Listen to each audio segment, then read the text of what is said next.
Eran las 11:47 de la noche del viernes y la avenida López Mateos estaba encendida como siempre. El calor pegajoso de julio en Guadalajara no se iba ni con la noche, y afuera de la Perla Negra, la discoteca más pesada de la zona, ya se formaba la fila de chavos y chavas esperando entrar. El olor a perfume barato se mezclaba con el de los tacos al pastor del carrito de Don Chuy en la esquina, y el bajo de la música retumbaba tan duro que se sentía en el pecho desde la banqueta. Las luces neón del letrero parpadeaban en rosa y azul, reflejándose en los parabrisas de las camionetas estacionadas en doble fila. Una Lobo negra, 2 Cheyennes del año. Una Suburban con vidrios polarizados tan oscuros que parecían espejos. El valet parking era puro chamaco de 16, 17 años. Corriendo entre los carros como si la vida se les fuera en eso, ganándose sus 300 pesos de la noche, más propinas si había suerte. Adentro, el lugar estaba a reventar. La pista era un mar de cuerpos moviéndose al ritmo del reggaetón y la banda que tronaba en las bocinas. Las luces estroboscópicas cortaban la oscuridad en relámpagos blancos y rojos, y el aire acondicionado apenas podía con el calor de tanta gente apretada.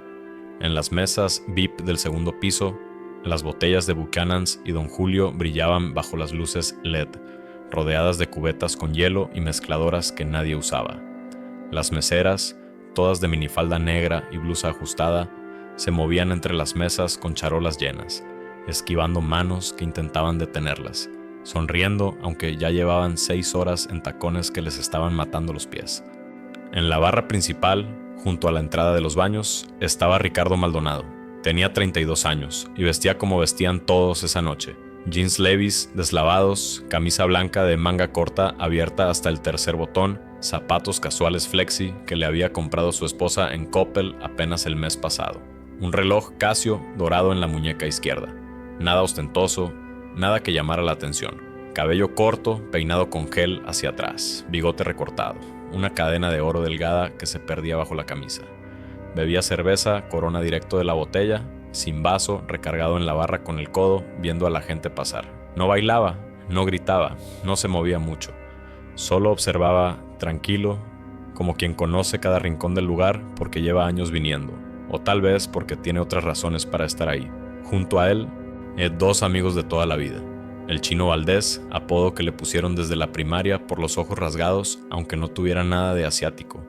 Vendedor de refacciones en un taller de la colonia Oblatos. Y el Gordo Suárez, que no era tan gordo, pero el apodo le había quedado desde los 15 y ya nadie lo llamaba por su nombre real. El Gordo trabajaba en un Electra de la Central, en el departamento de créditos, llenando papeles y corriendo números todo el día.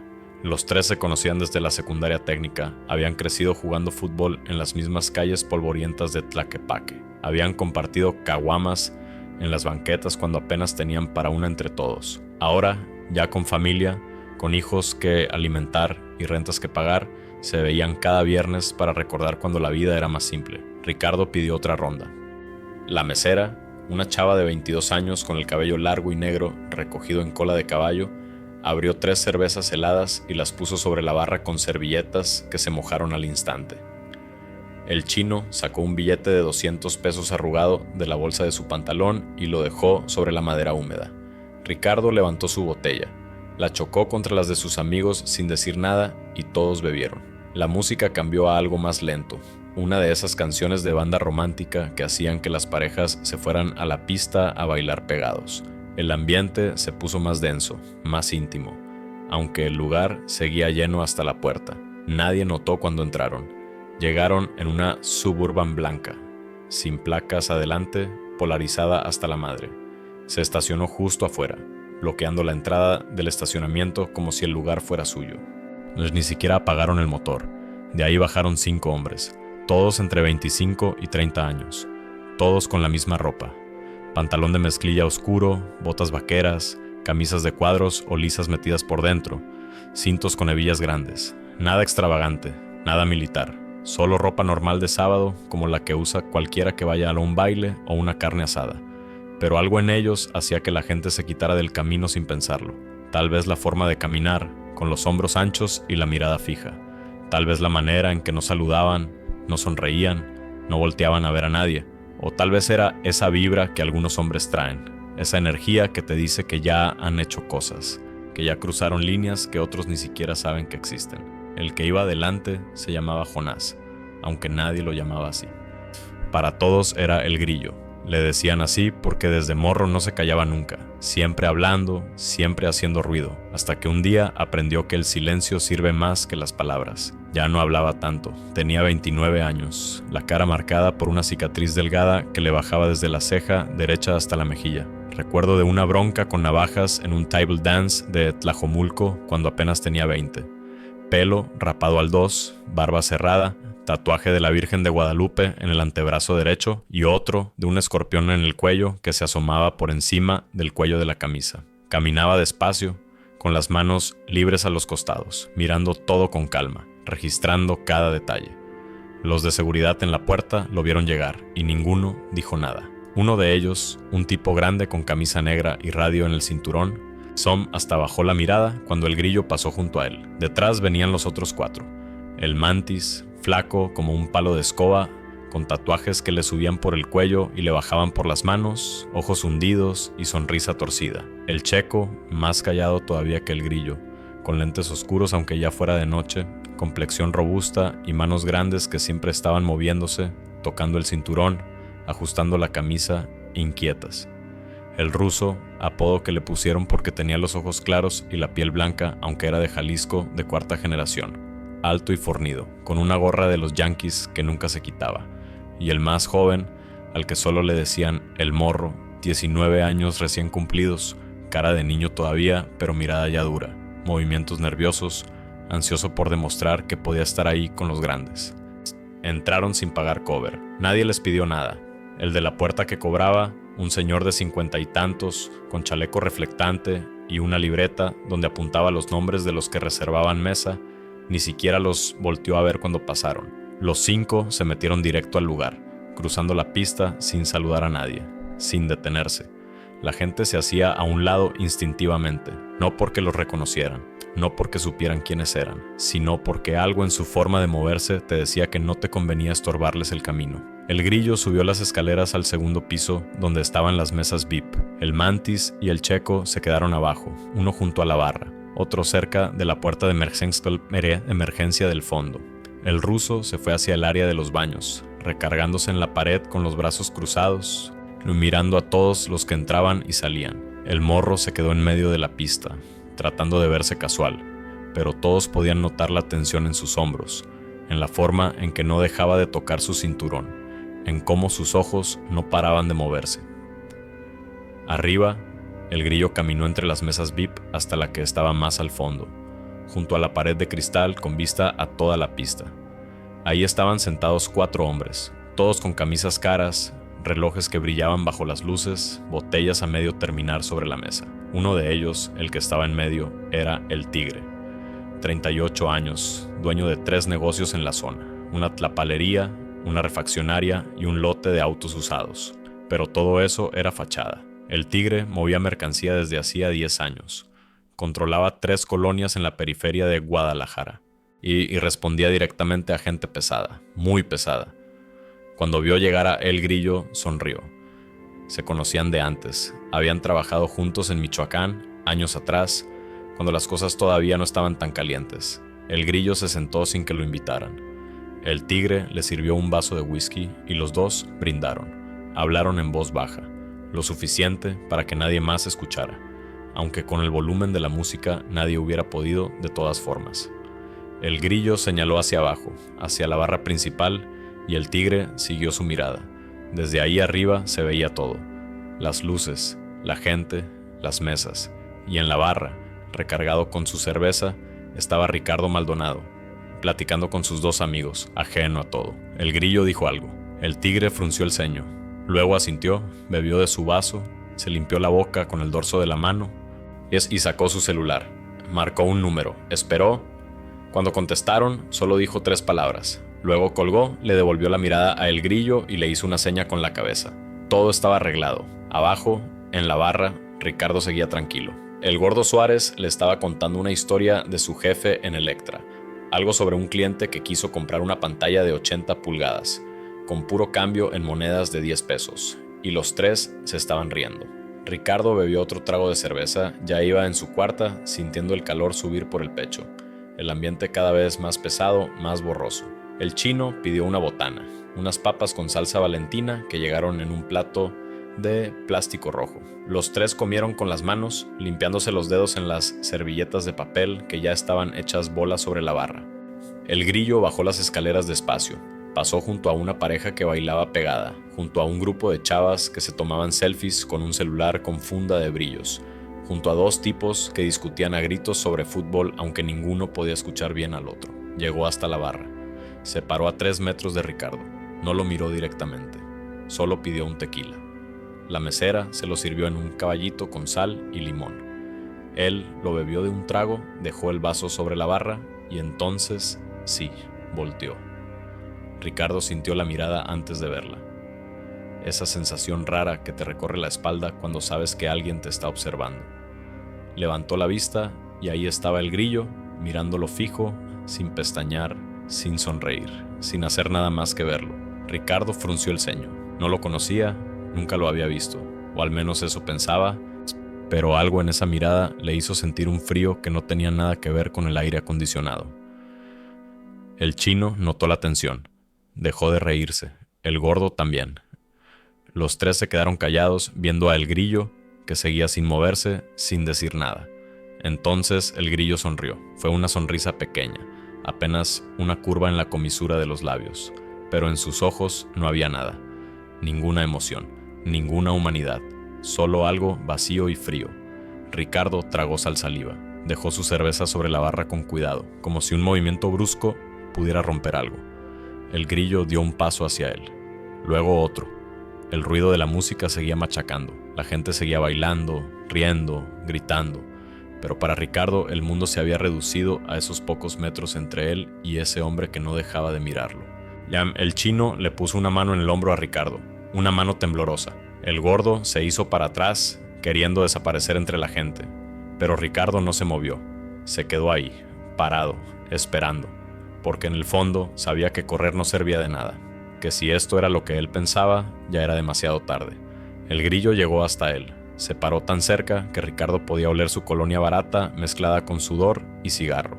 Se quedaron así, frente a frente, en medio del ruido y el caos, como si estuvieran solos. Y entonces el grillo habló, no gritó, no tuvo que hacerlo. Su voz era baja, calmada, casi amable. Ricardo Maldonado, ¿verdad? Ricardo sintió cómo todo su cuerpo se tensaba. No respondió, no podía.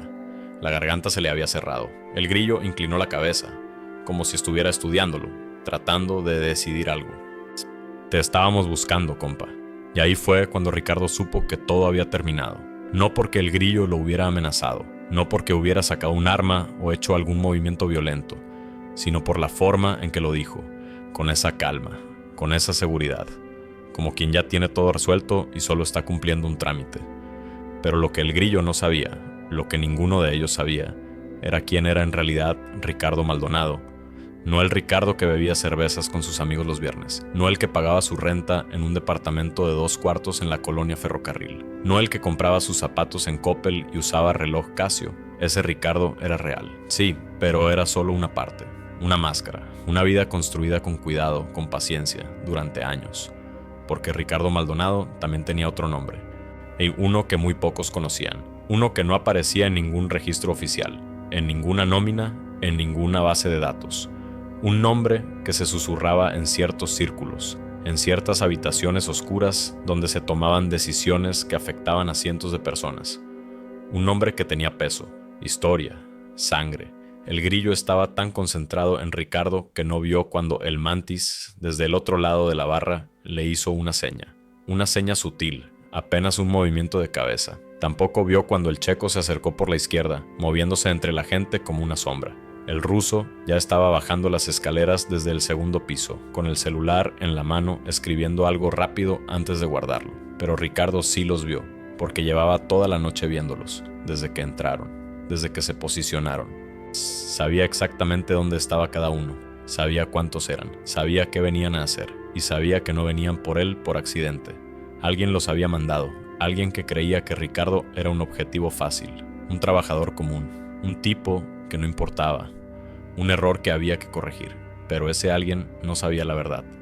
No sabía que Ricardo Maldonado había dejado atrás una vida que la mayoría solo veía en películas. Una vida que él había tratado de enterrar, de olvidar, de reemplazar con algo normal, algo tranquilo, algo que no lo despertara en las noches con pesadillas. Y ahora, parado ahí, con el grillo a centímetros de su cara, con sus amigos temblando a su lado, con la música tronando y las luces parpadeando, Ricardo sintió como algo viejo y familiar despertaba dentro de él. Algo que había mantenido dormido durante 5 años. Algo frío, algo peligroso. El grillo seguía esperando una respuesta. Ricardo respiró hondo, levantó su cerveza, la terminó de un trago largo, dejó la botella vacía sobre la barra con un golpe seco, se limpió la boca con el dorso de la mano, y entonces, por primera vez en toda la noche, sonrió. No fue una sonrisa de miedo, no fue una sonrisa nerviosa, fue la sonrisa de alguien que acaba de entender el chiste antes que todos los demás. La sonrisa de alguien que sabe algo que los otros no. Y cuando el grillo vio esa sonrisa, algo cambió en su expresión. Algo pequeño, un destello de duda. ¿Sabes quién soy?, preguntó Ricardo, con voz tranquila, casi divertida. El grillo frunció el ceño. ¿Por qué no? No lo sabía. Solo sabía el nombre, la dirección, el lugar donde trabajaba, la rutina, todo lo que le habían pasado, pero nada más. Ricardo se rió. Fue una risa corta, seca, sin humor. Debería saberlo. Y en ese momento todo cambió. Porque justo cuando el grillo iba a responder, cuando iba a hacer la seña para que los otros se acercaran, cuando todo estaba a punto de estallar, las luces de la discoteca se apagaron. Todas, de golpe. La música se cortó y en la oscuridad total que siguió, solo se escucharon gritos, confusión. Gente tropezando, vasos rompiéndose contra el suelo, y en medio de ese caos, Ricardo Maldonado desapareció. Cuando las luces volvieron, 30 segundos después, cuando el generador de emergencia encendió las lámparas de seguridad y la música regresó a todo volumen, el grillo miró la barra, vacía. Ricardo ya no estaba, ni el chino ni el gordo. Los tres se habían esfumado como humo. El grillo apretó los dientes, sacó su celular, marcó. Esperó. Cuando contestaron, solo dijo: se nos fue. Del otro lado hubo silencio. Luego una voz áspera, molesta. ¿Cómo que se les fue? Se apagaron las luces. Cuando volvieron, ya no estaba. Más silencio. Luego la voz, ahora más tranquila, casi divertida. Búscalo. Y cuando lo encuentren, averigüen quién chingados es en realidad. Y porque alguien que desaparece así no es un don nadie. El grillo colgó. Miró a su alrededor. El mantis y el checo ya estaban revisando las salidas. El ruso había salido a la calle. El morro seguía en la pista, buscando entre la gente. Pero Ricardo se había ido, y con él, cualquier rastro de quién era. Afuera, en la avenida López Mateos, una Tsuru gris del 98 arrancó despacio, mezclándose con el tráfico de la noche. Adentro iban 3 hombres. El que manejaba era el chino. En el asiento del copiloto iba el gordo, con las manos todavía temblando. Y atrás, mirando por el espejo retrovisor, estaba Ricardo. No dijo nada durante los primeros 5 minutos. Solo miraba las luces de la ciudad pasar, las calles que conocía de memoria, el Guadalajara, que había sido su hogar durante tanto tiempo. Luego, cuando ya estaban lejos, cuando sabía que nadie lo seguía, sacó su celular, marcó un número que no había usado en años. Esperó. 2 timbres. 3. Al cuarto contestaron. Bueno, soy yo. Silencio del otro lado. Luego una voz que Ricardo conocía bien, una voz que no había escuchado en 5 años. Pensé que estabas muerto. También yo. Pero parece que alguien no recibió el memo. ¿Qué pasó? ¿Mandaron gente? Del sexto NG me buscaban por nombre. Otro silencio. Más largo este. ¿Quién sabe que estás ahí? Zorn, nadie. O eso creía. Pues alguien sabe y alguien quiere que dejes de estar ahí. Ricardo cerró los ojos. Respiró hondo. Luego preguntó lo que ya sabía que tenía que preguntar. ¿Qué hago? La voz del otro lado no dudó. Desaparece. Otra vez. O regresa. Pero si regresas, ya sabes lo que significa. Ricardo colgó. Guardó el celular, miró por la ventana. El chino lo miraba por el espejo retrovisor, esperando instrucciones. El gordo tenía la cabeza entre las manos, respirando rápido, al borde del pánico. ¿Qué hacemos, Ricardo?, preguntó el chino con voz quebrada. Ricardo no respondió de inmediato, porque sabía que cualquier cosa que dijera cambiaría todo. Sabía que había dos caminos. Uno lo llevaba de regreso a la vida que había construido, a la tranquilidad, a la normalidad, aunque eso significara correr para siempre. El otro lo llevaba de regreso a lo que había sido, a lo que había jurado que nunca volvería a ser. «Llévame a Tonalá», dijo finalmente. El chino asintió. Dio vuelta en el siguiente semáforo. El gordo levantó la cabeza. «¿Qué hay en Tonalá?». Ricardo sonrió, pero no fue una sonrisa tranquila. Fue la sonrisa de alguien que acaba de tomar una decisión de la que no hay regreso. Mi pasado, porque lo que el grillo y su gente no sabían, lo que el que los había mandado no sabía, era que Ricardo Maldonado no era solo un tipo que trabajaba en un almacén, no era solo un amigo que tomaba cervezas los viernes, no era solo un hombre tratando de vivir tranquilo. Ricardo Maldonado había sido, hace 5 años, uno de los operadores más peligrosos del cártel de Sinaloa en Jalisco. No un jefe, no un líder, pero sí alguien que hacía el trabajo sucio cuando nadie más podía, alguien que conocía cada calle, cada contacto, cada ruta, alguien en quien confiaban los grandes, hasta que un día, después de una operación que salió mal, después de ver morir a gente que no tenía que morir, decidió que ya no podía más. Hizo un trato, desapareció, cambió de vida, y durante 5 años nadie lo buscó, hasta ahora. Y ahora que lo habían encontrado, ahora que habían roto el acuerdo, ahora que habían ido a buscarlo en su territorio, con sus amigos, en su vida nueva, Ricardo sabía que solo había una forma de terminar esto, volviendo a ser quien había sido. El Tsuru siguió avanzando por las calles de Guadalajara, perdiéndose entre el tráfico nocturno. Adentro, 3 hombres que hace 1 hora estaban riendo y bebiendo, ahora iban en silencio, cada uno procesando lo que acababa de pasar. Y mientras tanto, en la Perla Negra, el grillo y su gente seguían buscando, preguntando, revisando cámaras, hablando con meseras, con seguridad, con cualquiera que hubiera visto algo.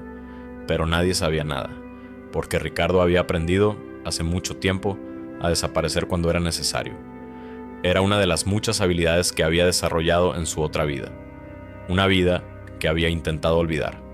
Una vida que ahora, quisiera o no, estaba regresando a reclamarlo. Y en algún lugar de Jalisco, en una casa de seguridad en las afueras de Zapopan, un hombre recibió una llamada. Le dijeron que Ricardo Maldonado había escapado, que no lo habían podido agarrar, que algo había salido mal. El hombre escuchó en silencio, luego colgó, se quedó pensando, porque él conocía ese nombre.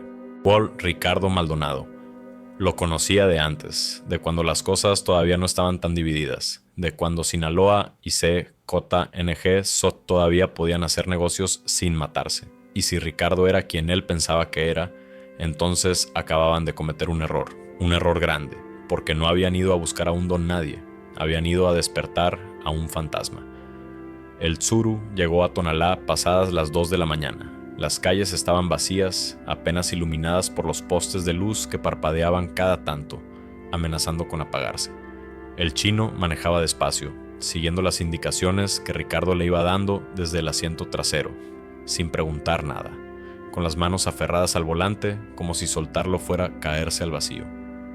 El gordo no había dicho una palabra en todo el camino, solo miraba por la ventana con los ojos muy abiertos, todavía en shock, todavía tratando de procesar lo que había pasado en la discoteca. Ricardo señaló una calle sin nombre, sin pavimento, llena de baches y piedras sueltas. El chino dio vuelta. Los amortiguadores del Tsuru crujieron con cada hoyo. Las llantas levantaban polvo que se quedaba suspendido en el aire caliente de la madrugada. A los lados había casas pequeñas, de bloc sin acabado, con techos de lámina y perros flacos amarrados en los patios que ladraban al escuchar pasar el carro. Al fondo de la calle, casi donde terminaba la colonia y empezaba el monte, había una construcción más grande. No era una casa, era una bodega, de esas que se usan para guardar material de construcción, herramientas, cosas que nadie quiere tener cerca de donde vive. Aquí, dijo Ricardo. El chino frenó, apagó el motor. El silencio que siguió fue denso, interrumpido solo por el canto de los grillos y el ladrido lejano de algún perro. Ricardo abrió la puerta y salió. Se estiró, sintiendo cómo la espalda le tronaba después de estar sentado tanto tiempo. Caminó hacia la bodega. El candado de la puerta estaba oxidado, la cadena gruesa y pesada. Sacó una llave de su bolsillo, una llave que había guardado durante 5 años, que había llevado consigo a cada lugar donde vivió, aunque juraba que nunca la iba a usar. La metió en el candado, giró, el mecanismo protestó, rechinó, pero cedió.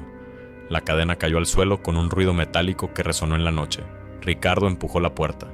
Adentro olía a humedad, a tierra, a tiempo muerto. Buscó el interruptor en la pared. Lo encontró. Encendió. Un foco pelón colgando del techo se prendió, iluminando el interior con una luz amarilla y débil. El chino y el gordo entraron detrás de él, mirando alrededor con una mezcla de miedo y curiosidad. La bodega estaba casi vacía. Algunas cajas de cartón apiladas en una esquina cubiertas de polvo. Un par de sillas de plástico rotas. Una mesa de madera desvencijada. Y en el fondo, contra la pared, cubierto con una lona verde oscura, había algo grande. Ricardo caminó hacia allá, se agachó. Agarró la lona, la jaló. Debajo había una caja fuerte. No era de esas chicas que se usan para guardar documentos o joyas. Era de las industriales, de las que pesan cientos de kilos. De las que necesitas 2 personas para moverla. Negra, con la pintura descascarada en algunas partes, con un sistema de combinación antiguo de los que giran. Ricardo se arrodilló frente a ella, puso la mano sobre el dial, cerró los ojos y empezó a girar. Derecha, izquierda. Derecha otra vez. Los números que había memorizado años atrás, que había repetido en su cabeza tantas veces que nunca los olvidaría aunque quisiera. Clic. El mecanismo interno se movió. Giró la manija. La puerta pesada se abrió con un chirrido profundo. El chino y el gordo se acercaron, miraron adentro, y lo que vieron les heló la sangre. Adentro de la caja fuerte había dinero. Fajos y fajos de billetes de 500 y 1000 pesos. Todos viejos, todos arrugados, todos envueltos en ligas que ya estaban quebradizas. No era una fortuna. Tal vez 200,000 pesos, tal vez 300. Dinero que Ricardo había guardado de su última operación. Dinero que nunca había tocado, que había dejado ahí por si algún día necesitaba desaparecer de verdad. Pero el dinero no era lo que les dio miedo. Al lado del dinero había 3 pistolas, una Glock 19 con negra y mate, con 2 cargadores llenos, una Beretta 92, más vieja, con el acabado desgastado pero bien cuidada, y una revólver Taurus calibre 38, pequeña, discreta, de esas que se pueden esconder en el tobillo o en la espalda del pantalón. Y junto a las armas, envueltos en plástico, había documentos, identificaciones falsas, licencias de conducir con el rostro de Ricardo pero con otros nombres, pasaportes, actas de nacimiento, todo lo necesario para convertirse en otra persona. Ricardo sacó la Glock, la revisó, quitó el cargador, lleno, 15 balas. Lo volvió a meter, jaló la corredera hacia atrás. Una bala entró en la recámara. El sonido metálico resonó en el silencio de la bodega. El gordo dio un paso atrás. «Ricardo, ¿qué chingados es todo esto?», preguntó con voz temblorosa. Ricardo no respondió de inmediato. Se guardó la Glock en la parte trasera de su pantalón bajo la camisa. Sacó la Beretta. Se la dio al chino. «¿Sabes usarla?». El chino negó con la cabeza, mirando el arma como si fuera una serpiente venenosa. «¿Aprendes rápido o te mueres?», dijo Ricardo sin emoción. Luego miró al gordo, sacó la revólver. Se la ofreció. El gordo no la tomó. Solo miraba a Ricardo con los ojos llenos de lágrimas, de confusión, de terror. No, Ricardo, yo no puedo, yo no soy de esto. Yo tengo familia, tengo hijos, no puedo». Ricardo bajó el arma, asintió, entendía. El gordo no era de este mundo, nunca lo había sido, nunca lo sería. Y meterlo en esto era condenarlo. «Vete», le dijo. «¿Qué?». «Vete a tu casa. No le digas nada a nadie, ni a tu esposa, ni a tus amigos. Nunca me viste esta noche. Nunca estuviste en la discoteca. Si alguien pregunta, te fuiste temprano porque te dolía la cabeza. ¿Entendido?». El gordo asintió desesperado, las lágrimas ya bajándole por las mejillas. «¿Y tú? ¿Qué vas a hacer?». Ricardo sonrió sin alegría. «Lo que debía hacer hace 5 años. Terminar esto bien». El gordo salió corriendo de la bodega. Se escucharon sus pasos alejándose, rápidos, torpes, desesperados. Luego el ruido de un taxi que pasaba por la calle principal a 2 cuadras. Y después, silencio. Ricardo miró al chino. El chino seguía ahí, sosteniendo la Beretta con las 2 manos, mirándola como si no supiera qué hacer con ella. «Tú también puedes irte», le dijo Ricardo. El chino levantó la vista. Negó con la cabeza. Somos amigos desde los 12 años. Si te quedas, me quedo. Ricardo lo miró a los ojos. Buscó miedo, duda. Encontró ambas cosas, pero también encontró algo más: lealtad. Esa lealtad estúpida y ciega que solo dan los amigos de toda la vida, los que crecieron contigo, los que te conocen desde antes de que fueras quien eres ahora. Va a ponerse feo, le advirtió Ricardo. Ya está feo, respondió el chino. Ricardo asintió. Le enseñó cómo quitarle el seguro a la bereta, cómo sostenerla, cómo apuntar, cómo disparar. El chino aprendía rápido, concentrado, con la mandíbula apretada. Cuando terminaron, Ricardo sacó uno de los fajos de billetes. Se lo dio. Por si pasa algo, para tu familia. El chino no lo agarró. No voy a necesitarlo porque no va a pasar nada. Ricardo dejó el dinero sobre la mesa. Sacó su celular. Tenía 3 llamadas perdidas, todas del mismo número. Un número que no estaba guardado, pero que reconocía. Marcó, contestaron al primer timbre. Te tardaste. Estaba ocupado. ¿Dónde estás? Tonalá. En el lugar de siempre. Silencio del otro lado, luego un suspiro. ¿Vas a volver? No tengo opción. Me vinieron a buscar. Rompieron el trato. No fui yo. Lo sé, pero alguien lo hizo. Y necesito saber quién. Dame 2 horas. No tengo 2 horas. Entonces dame 1. Y no hagas nada estúpido mientras tanto. Ricardo colgó. Miró al chino. Necesitamos un lugar seguro. ¿Conoces alguno? El chino pensó. Luego asintió. Mi tío tiene un rancho en Tlajomulco. Está abandonado. Nadie va ahí. Perfecto. Vamos. Cerraron la bodega. Subieron al Tsuru. Arrancaron. Mientras el chino manejaba, Ricardo miraba por el retrovisor, checando que nadie lo siguiera. Las calles de Tonalá estaban muertas a esa hora. Solo algunos borrachos caminando por las banquetas, un par de prostitutas en una esquina, un puesto de tacos cerrando. Todo normal. Todo tranquilo. Pero Ricardo sabía que esa tranquilidad era mentira. Sabía que en algún lugar de la ciudad, el Grillo y su gente seguían buscándolo. Sabía que ya habían reportado que se les había escapado. Y sabía que no iban a parar hasta encontrarlo. El rancho del tío del chino estaba a media hora de ahí, al final de un camino de terracería que se metía entre sembradíos de maíz abandonados. Era una construcción vieja, de adobe, con el techo de teja rota en algunas partes, sin luz, sin agua, solo 4 paredes y un piso de tierra apisonada, pero estaba escondido, y eso era lo que importaba. Se estacionaron detrás de la casa, donde el Tsuru no se veía desde el camino. Entraron. Ricardo sacó su celular. Le quedaba 30% de batería. Miró la hora, las 3:20 de la mañana. Todavía faltaba para que amaneciera. Se sentó en el suelo. Con la espalda contra la pared, el chino se sentó frente a él, con la bereta en el regazo, mirándola como si todavía no pudiera creer que la estaba sosteniendo. ¿Quién eres, Ricardo?, preguntó en voz baja. Ricardo cerró los ojos, respiró hondo, y empezó a hablar. Le contó todo. Cómo había empezado de morro, apenas de 18 años, haciendo trabajos pequeños, llevando mensajes, cuidando casas de seguridad. Cómo fue subiendo porque era discreto, porque no hacía preguntas, porque hacía lo que le decían sin dudar. Cómo a los 23 ya estaba coordinando rutas. Cómo a los 25 ya había matado a su primer hombre.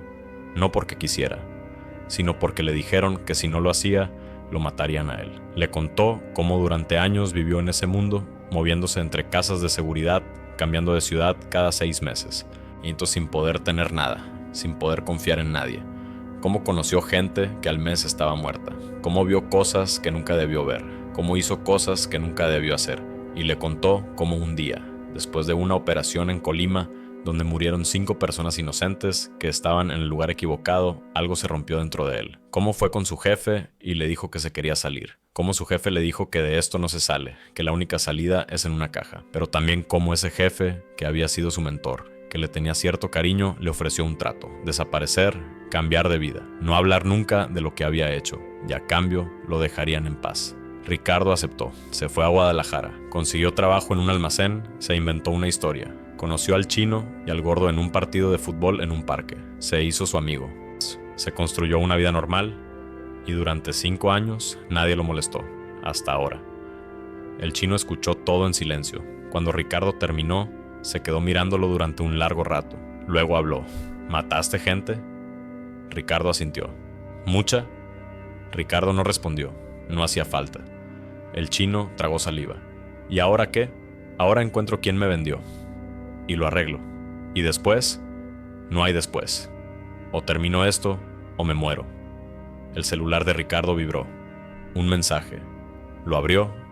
Era una dirección, un lugar en Zapopan, y un nombre, El Tigre. Ricardo sonrió, porque El Tigre era el que estaba en la discoteca, el que había estado en el vape hablando con el grillo, el que le había dado la orden, lo cual significaba que El Tigre sabía quién había mandado a buscarlo, y eso significaba que El Tigre tenía las respuestas que Ricardo necesitaba. «Dom, vámonos», dijo Ricardo levantándose. «¿A dónde?» «A tener una conversación». El chino tragó saliva, agarró la bereta, se levantó y los dos salieron al frío de la madrugada. Llegaron a la dirección que le habían mandado a las 4:30 de la mañana. Era una casa en una colonia residencial de Zapopan, de esas con bardas altas y cámaras de seguridad en cada esquina. El Tigre vivía bien. 3 camionetas en la entrada, una Suburban negra, una Cheyenne del año, una Lobo roja, todas caras, todas nuevas. Ricardo le dijo al chino que se quedara en el carro, 2 cuadras atrás. El chino protestó, pero Ricardo fue claro. Si algo salía mal, el chino se iba. No preguntaba, no esperaba, solo se iba y olvidaba todo esto. Ricardo caminó hacia la casa, no iba a entrar por la puerta principal. Eso sería estúpido. Rodeó la cuadra. Ya se encontró la pared trasera. No tenía cámaras, solo vidrios rotos incrustados en el tope del muro, de esos que ponen para que no se metan los rateros. Ricardo se quitó la camisa, la puso sobre los vidrios, trepó, pasó, cayó del otro lado en el jardín trasero. La casa estaba en silencio, solo se escuchaba el zumbido del aire acondicionado. Ricardo sacó la Glock, caminó agachado entre los árboles y las plantas, llegó a la puerta trasera. Era de vidrio, estaba cerrada pero no tenía seguro adicional. Sacó una navaja pequeña que traía en el bolsillo, la metió entre el marco y la puerta, empujó. Clic. Se abrió, entró a la cocina. Olía a comida recalentada y a basura que llevaba días sin sacarse. Cruzó hacia la sala. Todo estaba oscuro, solo la luz de un televisor encendido en una habitación del segundo piso iluminaba levemente las escaleras.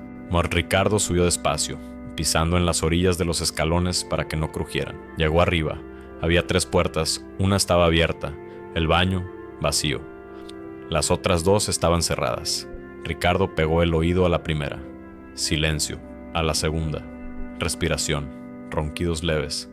Abrió la puerta despacio. Adentro estaba el Tigre, dormido en su cama king size, con sábanas de seda y almohadas enormes. Estaba solo.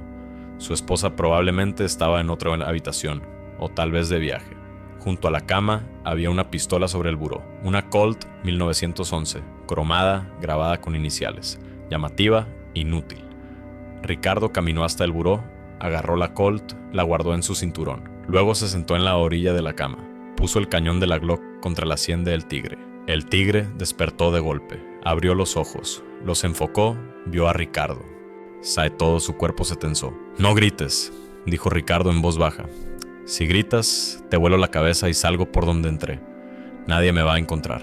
Pero tú vas a estar muerto. ¿Entiendes?» El Tigre asintió despacio, con los ojos muy abiertos, con gotas de sudor ya formándose en su frente. «Bien», dijo Ricardo.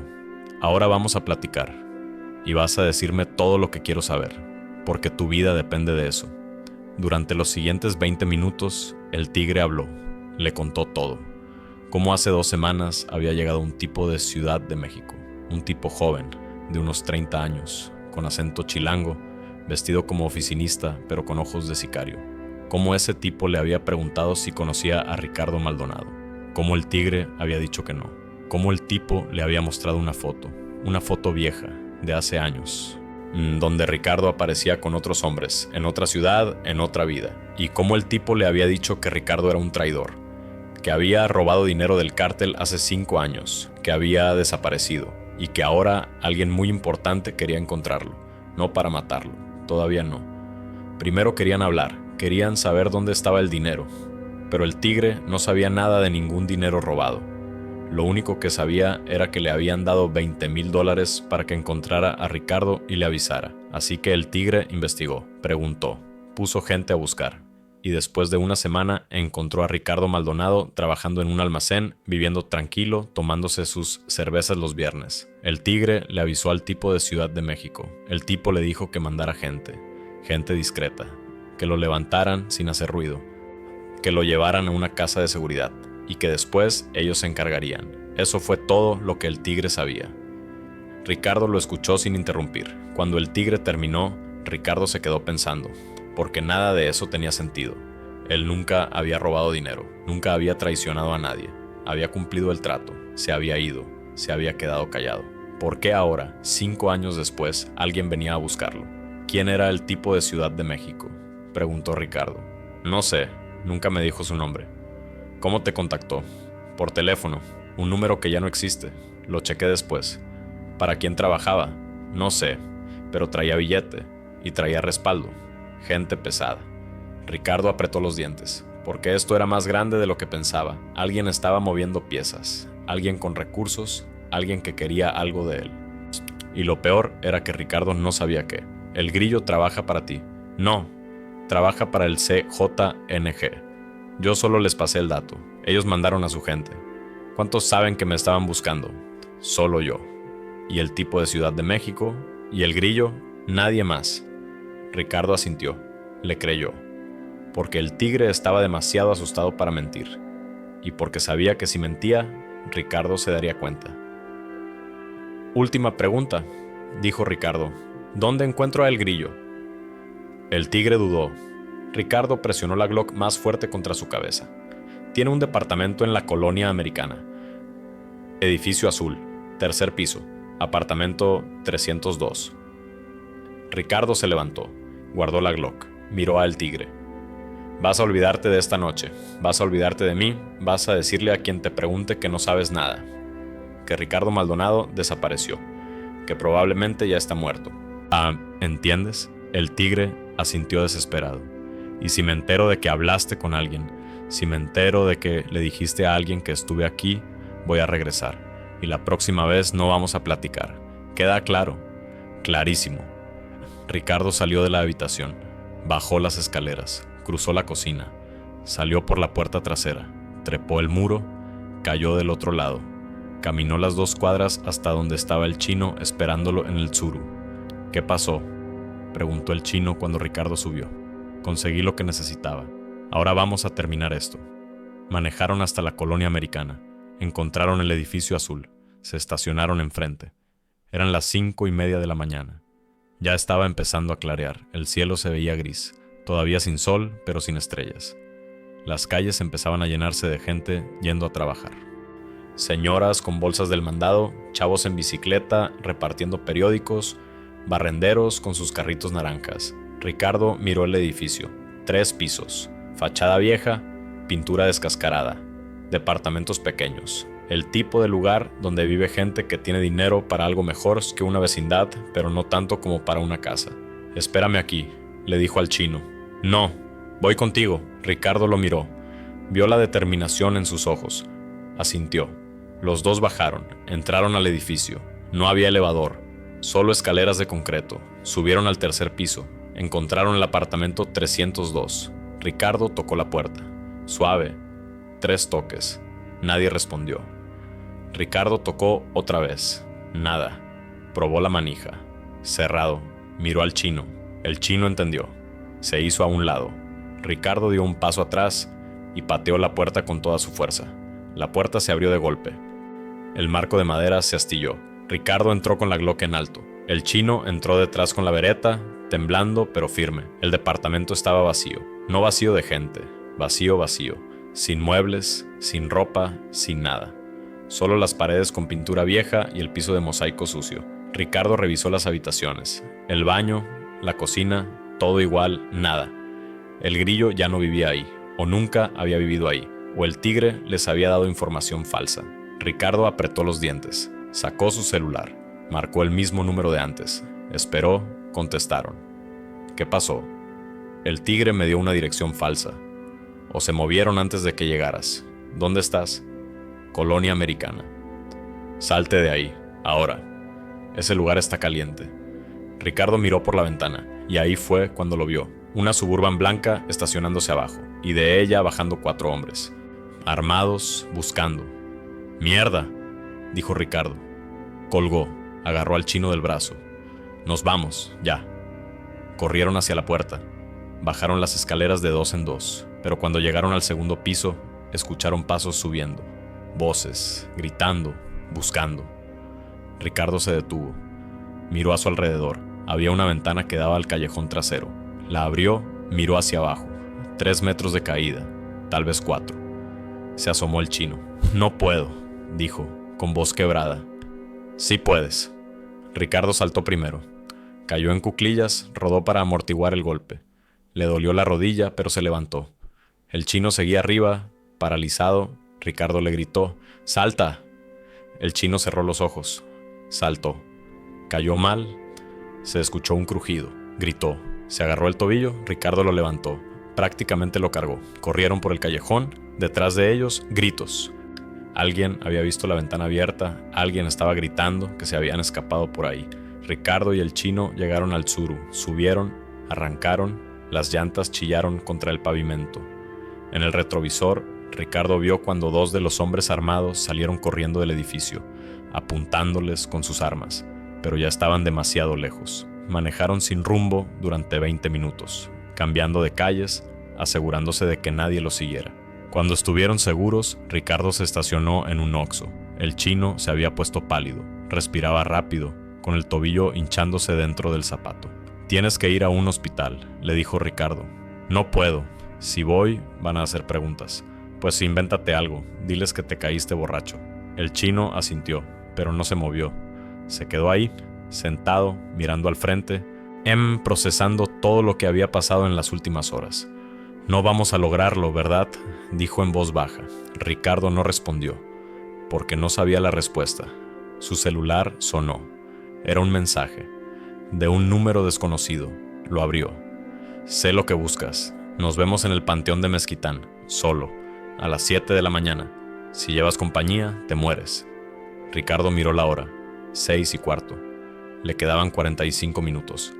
Le mostró el mensaje al chino. El chino leyó. Luego lo miró. «Es una trampa. Lo sé. No vayas. Tengo que ir». «¿Por qué?».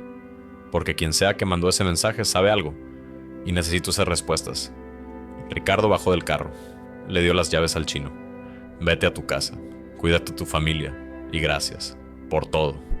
El chino tenía lágrimas en los ojos. «No te vayas, Ricardo. Por favor». Pero Ricardo ya se había ido. Caminando por la calle, perdiéndose entre la gente que empezaba su día. Invisible, solo, con una pistola en la espalda y más preguntas que respuestas. El Panteón de Mezquitán estaba casi vacío a las 7 de la mañana. Solo algunos viejitos llevando flores a las tumbas de sus muertos, alguna señora limpiando una lápida con un trapo húmedo. Ricardo entró por la puerta principal. Caminó entre las hileras de tumbas, mirando a todos lados, buscando cualquier señal de peligro. Al fondo, junto a una tumba grande con un ángel de mármol, había un hombre parado, de espaldas, alto, vestido con traje negro, manos en los bolsillos. Ricardo se acercó. El hombre se dio vuelta, y Ricardo sintió cómo todo su mundo se detenía, porque el hombre que estaba frente a él era alguien que Ricardo creía muerto, alguien que había visto morir 5 años atrás, en una operación que salió mal, alguien cuyo cuerpo Ricardo había ayudado a enterrar. «Hola, Ricardo», dijo el hombre con una sonrisa fría. «Hace mucho que no nos vemos». Ricardo no podía hablar, no podía moverse, solo miraba a ese fantasma hecho carne, tratando de entender cómo era posible. El hombre se rió. «Sí, sé que es confuso, pero te voy a explicar todo, porque tú y yo, viejo amigo, tenemos una conversación pendiente». Y ahí, bajo el sol de la mañana que apenas empezaba a calentar, entre las tumbas de los muertos y los secretos de los vivos, Ricardo Maldonado entendió que su pasado nunca lo había dejado ir, que nunca estuvo a salvo, que nunca iba a estarlo, porque el hombre frente a él era el fantasma, su antiguo compañero, su hermano de armas, el único hombre en quien Ricardo había confiado completamente. Y también el hombre que Ricardo había matado con sus propias manos 5 años atrás. O eso creía,